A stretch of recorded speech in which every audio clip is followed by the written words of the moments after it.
সেই সুযোগে আমাদের এলাকাবাসীর পক্ষ থেকে আশফাক আহমদ বক্তব্য রাখবেন। এর আগে আমি আজকের প্রধান অতিথির দৃষ্টি আকর্ষণ করে একটি কথা বলতেছি, আমাদের এলাকায় পানি নিষ্কাশনের মারাত্মক সমস্যা। এখনও আপনি মসজিদের পশ্চিমে গেলে পাবেন বৃষ্টিকাল, বর্ষাকাল নয় রাস্তার মধ্যে পানি।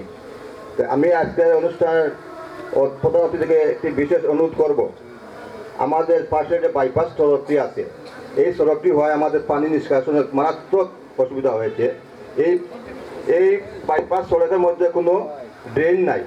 সামনে গভর্নমেন্টের যে জায়গা ছিল, সরকারের যে জায়গা ছিল, লোকেরা তাদের পিছের জায়গায় কোনো স্থাপনা তৈরি করতে গিয়ে মাটি ভরাট করে পানি নিষ্কাশন ব্যবস্থা বেকার সৃষ্টি করতেন। আজকের আমাদের এলাকাবাসীর পক্ষ থেকে আপনাকে বিশেষভাবে অনুরোধ করব, 2024 পুলিশ কর্তৃক গ্রেপ্তার হয়েছিলেন, যে আল্লাহর রহমতে উনি ছাড়া পেয়েছেন।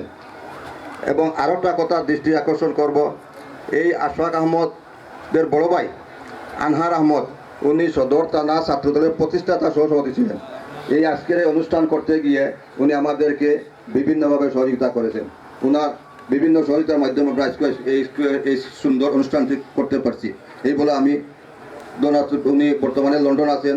আজকের এই অনুষ্ঠানে আরও উপস্থিত আছেন আমার আপন বড় ভাই, শহর বিএনপির সহ সাংগঠনিক সম্পাদক, বর্তমান লন্ডন প্রবাসী আফসর উদ্দিন। এছাড়াও আমাদের অনুষ্ঠানে আমাদের এলাকার মোমিনখোলা এলাকার বিভিন্ন মুরব্বী উপস্থিত আছেন, ডক্টর তাজউদ্দিন উপস্থিত আছেন এবং জনাব আশফাক আহমদকে ওনার বক্তব্য রাখার জন্য আমি অনুরোধ করছি।